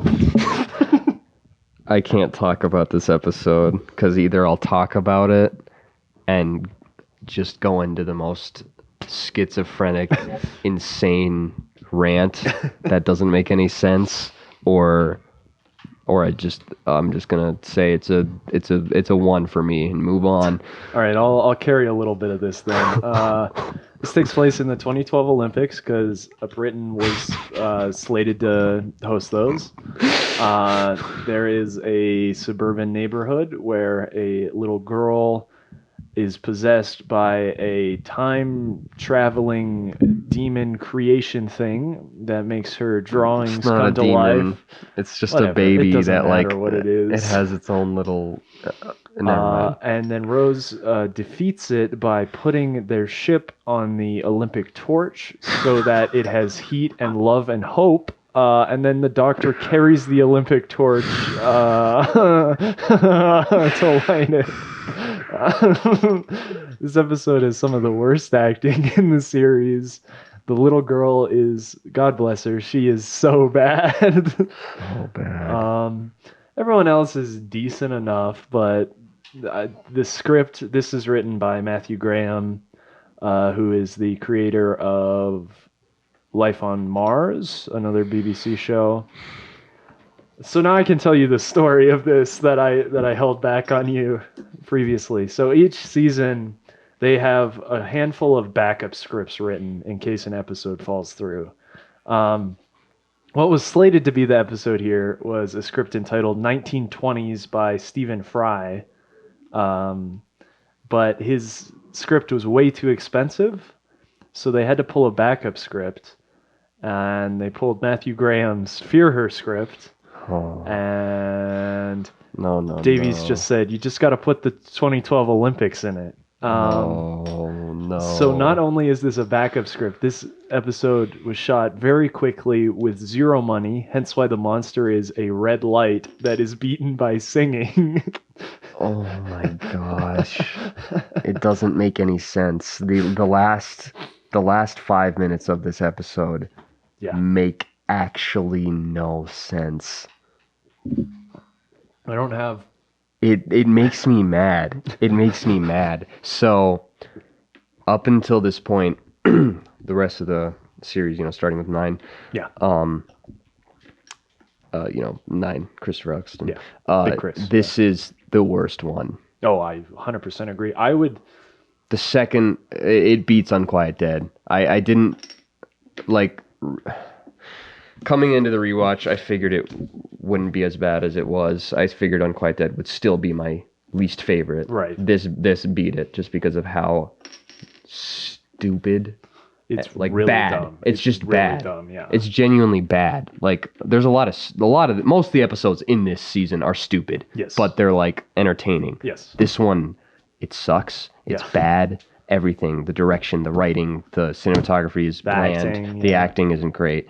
It's so bad. And there's a really bizarre thing because Matthew Graham has written the Doctor like a Tom Baker Doctor or something, where he's like, "Ooh, tingly," and he's all just weird, and he's sticking his finger in jam, and you're like, "Who is this guy?" um, yeah, there's not a lot redeeming about this. I would go as far to say I haven't seen series 10, 11, or 12, but I would go as far to say this is the worst episode in New Who. Yep. And I'm excited to see if something beats that because it's got to be, Yeah. it's got to be a real stinker. There might be some. There's a couple of Capaldis that I think might beat it, like Kill the Moon or the Forest one, but it's been so long since I've seen those. Yeah. Let me read my notes real quick. Cool stop motion at the start with all the drawings are kind of cool, little stop motion. I like the opening bit where he has to move the TARDIS because the door's That's facing the only wrong part. way. Like I was thinking, that is literally the only part of this episode I kind of like. This is the one time I would say throwaway the joke. score is bad too. It comes out of nowhere. It doesn't fit. Nope. It's just weird. Yeah, it is. My next note, kind of bored. Yeah. Next, I have this little girl has Stephen Moffat scripts pinned all over her wall. Followed by, I'm really bored. Mm-hmm. Followed by the Goosebumps theme. Followed by, I hate it. Followed by, who is Chloe Weber? Because if you remember... You literally didn't even know that was her name. They definitely established it prior to that question, but... And then the last note, that's the cancer can. I'm not really sure what that means. Yeah, I won't beat around the bush on this one. This is a 1 out of 10 for me. There is literally nothing redeeming about this episode. Nope. And after a couple of stinkers, They even just pull the crap at the very end of the episode. Doctor, just because it's like the episode before this finale. Yeah. The doctor's like, I sense a storm coming, and Yeah. and Rose is like, we'll be together forever. And Yeah. It's like, what is going on? Yeah, it's bad. So our next episode is the finale, starting with Army of Ghosts. This is a pretty decent episode. Yeah. I like it quite a bit. It brings together the Torchwood thing. The arc is different enough from the first one. I don't really like the Series 2 arc. I think it's kind of dumb. Mm-hmm. I don't really like the Series 3 arc either. They're not schizo enough for me, you know? Yeah. Not enough. But yeah, this episode's really good. There's one part I cringed at a little bit, which was the Ghostbusters joke. That was a bit much. Yeah. It was a bit much. Yeah. Yep. I agree. I think it really only does good at just setting up the next part Really? because We're going to disagree on this. I like the second part better because that's when the Daleks and the Cybermen come in. The Cybermen only show up. Do the Daleks show up at the end of the first part Yes. too? Yeah. Okay. They show up at the very end. Yes.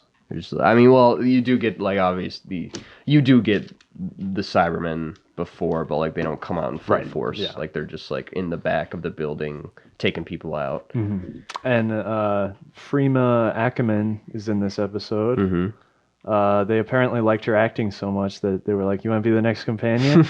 Yeah, I think they patched that one by Martha saying like one brief thing in season 3 about how like she had a relative that worked in that building. You mean there's not a 10-hour long arc where she's going, "Where'd I get this face?" Unfortunately, no. This face reminds me that I'm black and I travel with the doctor. Yeah, there's a lot of good stuff in this episode. I like Yvonne quite a bit. I think she's pretty well written. As like not a maniacal villain, but still kind of questionable. She's pretty cute too. She's pretty cute. That's all I care about. Yeah, of course they would know the Doctor. We get kind of the resolution of Torchwood. The second Davies starts writing character relationships, you know those people are gonna die. They're dead. They're Yeah. done for. He's a sick guy. Martha 0.1. Martha Alpha, yeah. Yeah. Yeah, I guess I'll read my notes. I don't have a whole lot to say about this one. Yeah. Straight up lie. Yeah, the opening. I'm Rose Tyler, and this is how I died. Yeah, yeah. The war that lasted all of 5 minutes. Yeah. All right, Rose, grab some kids. Right. Because they arrive in the playground. Of course. And actually, we're going to jump back to the Satan pick because we got to real quick. There's the other thing that in retrospect kind of makes that a little worse is when Satan's like, You'll die in battle. You're like, what? No. Yeah. I mean, according to Listen, the original Earth records, yeah, she did. Listen, Davies, stop trying to shoehorn shit into Matt Jones' scripts. Yeah, yeah. Yeah, my next one is Martha. Where'd I get this face? Yeah. Where is Garrett? Oh my gosh. They do it again. They do it again. This is our first instance of allons-y, which he decides to use 40 times in this episode. 40 trillion times. Aged 57 years, looking into the time vortex. Yeah, he just roasts Yeah. Jackie because he brings Jackie along on the Torchwood tour. Yep. I have modern art, which I think I was describing the void ship. It's nothing, but it makes people feel uneasy. Yeah, looking back, I it's not bad, but like the first part, all it does for me is really set up the second part. Honestly, Really? Yeah, I completely disagree. I like the first part more. What is there to like? It's just interesting. Second part is like the interesting nothing. thing is the introduction of the void ship and exactly. and the ghosts. Because I like this is why I like Stephen Moffat is I like the weird science fiction ideas. Mm-hmm. I don't so much like the just stupid. The What if the Daleks and Cybermen fought each other? I think it's. I mean that's fine. I do I like like the that Daleks. actually, but yeah. Anyways, they're dead. I don't know what that means. Another Tomb of the Cybermen reference? Yeah, because at the end of this, they're tearing through the plastic, the Cybermen, and it looks like Tomb of the Cybermen. I don't have a whole lot to say on this. I think it's just an enjoyable little episode. It's just like I can't, in retrospect, like enjoy it as a contained thing because I already know what the ghosts are, because I already know what the void ship is, because I already know what happens. Right. It negates that episode to me. It makes it less significant. Yeah, that's reasonable. I think Series 2's finale is... It's not a terrible finale, but it's kind of shit compared with Series 1. Like, Parting of the Ways and Bad Wolf is just so good. Yeah. I like the Season 2 finale, but yeah, Bad Wolf arc is better than the Season 2 arc. I would give Army of Ghosts an 8 out of 10. Okay. I quite like it. I wouldn't give it a bad rating. I wouldn't say it's a bad episode. Yeah. I'm just saying, like, I can't really separate it. Right. So next is Doomsday, the series finale for Series 2 here. The best Doctor Who soundtrack. Yeah, I mean... I think Doomsday is good. Shepherd's Boy and Doomsday are probably Murray Gold's two best tracks. When we get to Heaven Sent and Shepherd's Boy kicks in, you know what's about to happen. Are we just going to have a whole podcast dedicated to Heaven Sent? It's the Peter Capaldi's podcast, but we just skip over Heaven Sent. Next week, there's like a 3.5 hour Heaven Sent podcast. So, yeah, Doomsday's pretty good. It's a little more campy, which is fine. Literally, the entire point of the episode is... 1, to separate Rose, and 2, what if the Daleks and the Cybermen fought each other? I think it's awesome because the Daleks are super cool and they dunk on them. The Daleks are great. They have some great lines like, "This isn't difficult. This is pest control." Yeah, and like the only thing you're superior at is dying. And yeah, the Cultiscara is pretty cool. They got names. They have imagination. They have Genesis arc. Yeah. They have the Genesis that can only arc. be opened by the time travelers, time vortex radiation, and the Mickey just Mickey goes and only Mickey can open it. Yeah, only Mickey can open it up. We kind of touched on this while watching it. I know in Classic Who, the Doctor has more than once said that the TARDIS controls are isometric. I don't know if they just retcon that because they break it quite a bit. Yeah, for sure. Yeah. Anyways, there's not a lot to say. The ending of this episode is pretty great because we get the Doomsday track. And you get the goodbye. It isn't the final goodbye, Right. but from that perspective, We still have 2 more goodbyes to go. yeah, I think it's good. I like it. I think they wrote their farewell pretty good. And they put even more of a lid on it later. Yeah, they do. I have a bit of an issue with it just because I think it goes too melodramatic, and that's just not my cup of tea. I think it's fine, and I can see why people would really like it. I don't really care that much. I just think, well, I mean, what else are they gonna do? Yeah, it's I reasonable. mean, they essentially have to. Yeah, a little bit. The writers have to.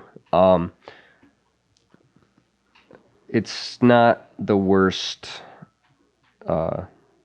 goodbye to a companion. I don't want to go. That was just him. I know. It's Anyway. him alone in the TARDIS. Yeah, I know. That's really sad. I like that. Anyways, that's later.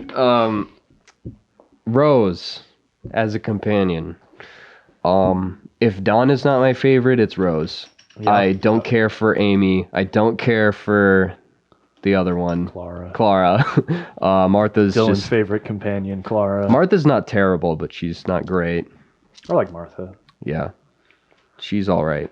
Like I don't hate her. Like everyone kind of like forgets about her. I don't forget her, but Yeah, I don't think she's she's good. like I don't think she's amazing. Sort of back to the theme of the Doctor and romance. I think they got away with it. Yeah, and it does make sense, like chronologically. This is him after the Time War, him at his, least human, at least for Christopher Eccleston. Right. So it makes sense that the first human that like reconnects him with being a person is a bit significant. would be significant. Yeah.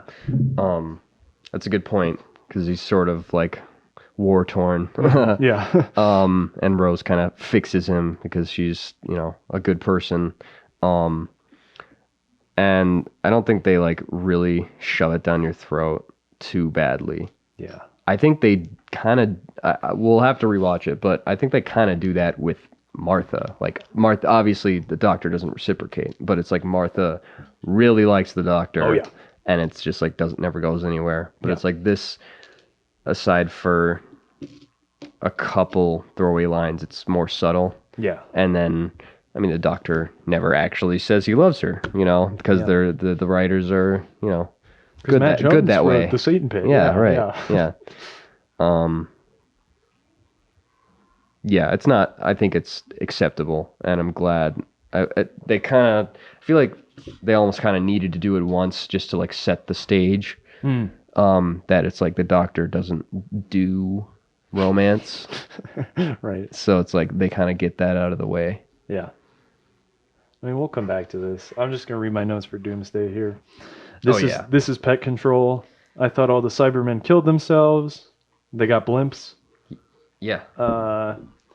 The Dimension Pete makes no sense, where he zooms back to save Rose and he can just stand there for 7 seconds instead of getting sucked into the void. He's covered in void stuff. It's kind of dumb.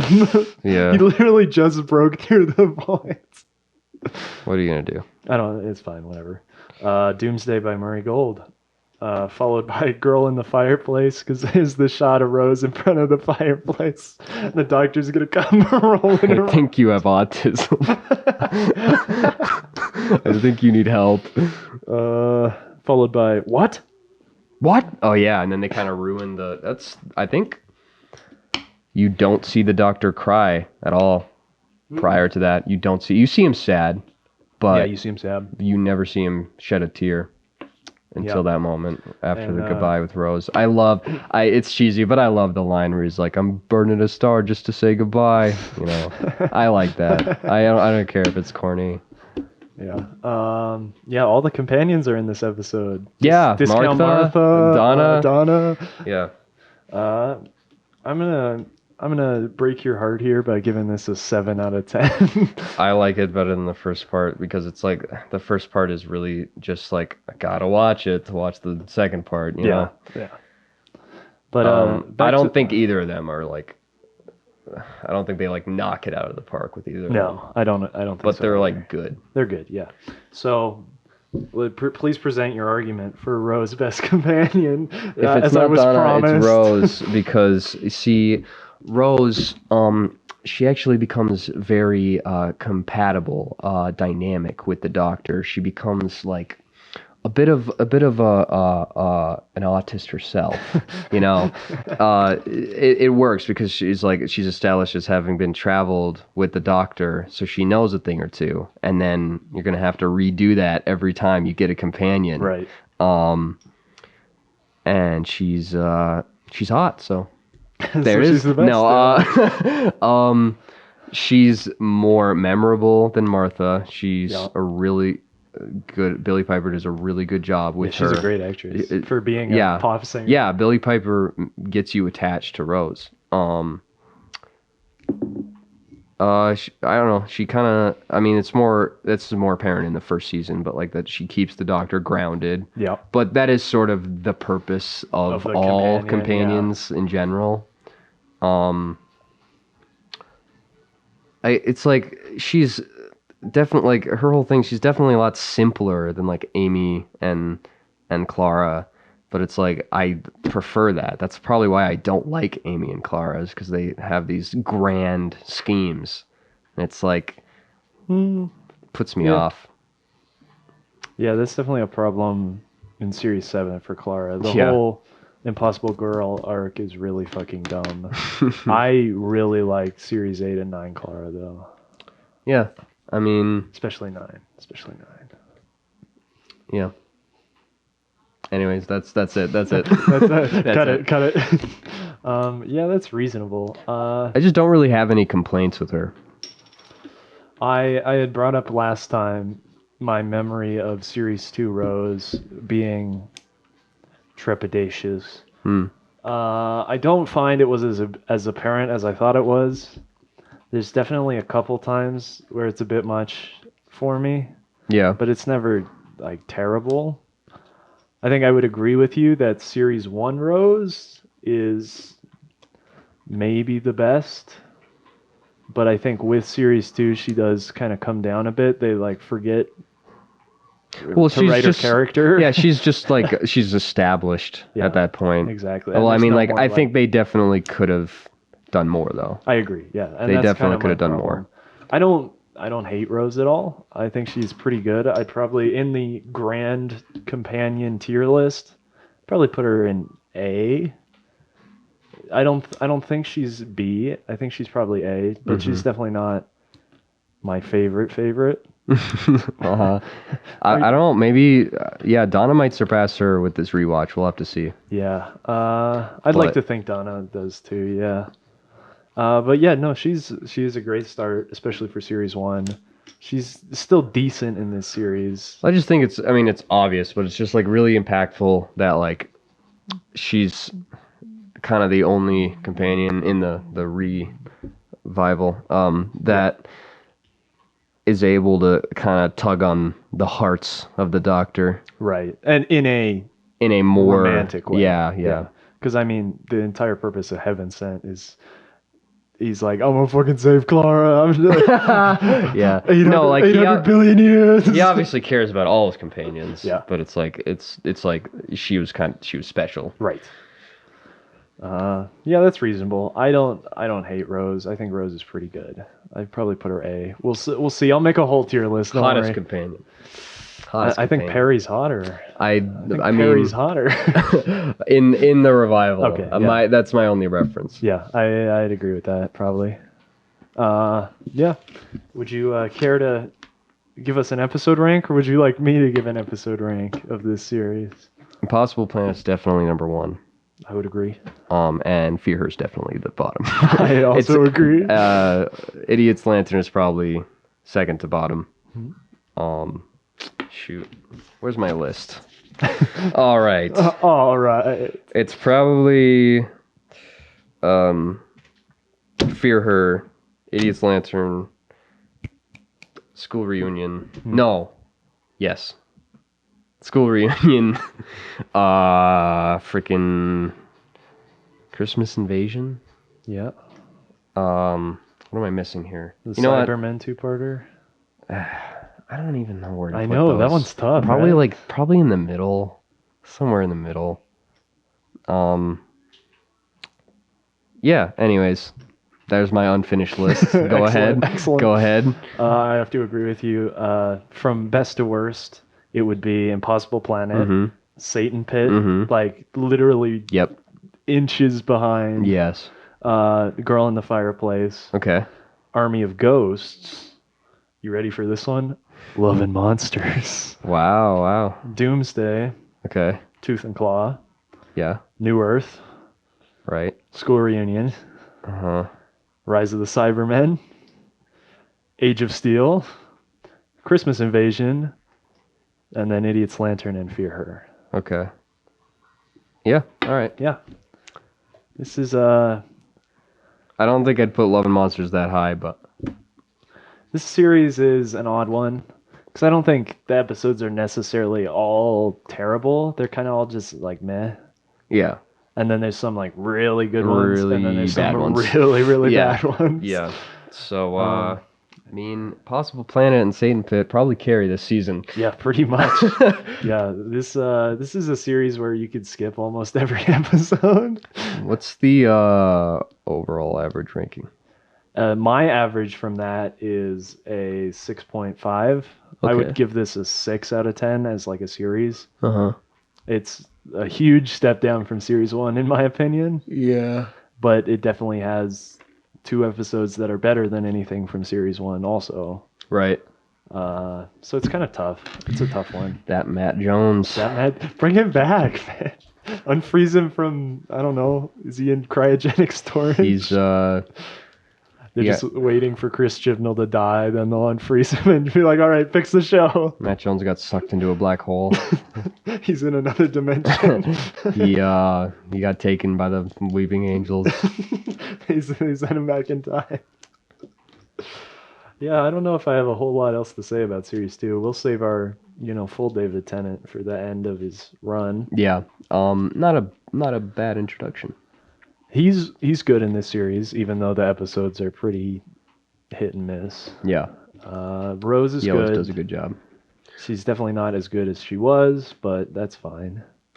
I mean, it's. I just think she's not as deep. I don't think she's. I agree. I don't yes. think she's worse. No, I just Billie think Piper's still fantastic, but yeah, they don't write her as well. They don't give her quite as much as an arc, and she has a little bit of an arc because in Christmas Invasions, she's like trying to talk to the alien. She's like, "Oh, the daleks."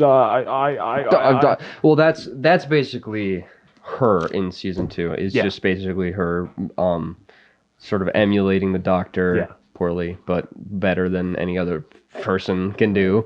And that's a lot of the companion stories. Yeah. Is they end up kind of becoming the Doctor, and that's almost their downfall. Yep. That's honestly why I like Clara's arc so much, because it's just a meta addressment of that. Yeah. And then they ruin it by giving it to her. Yeah, they do kind of ruin it, but we'll get there. Yeah.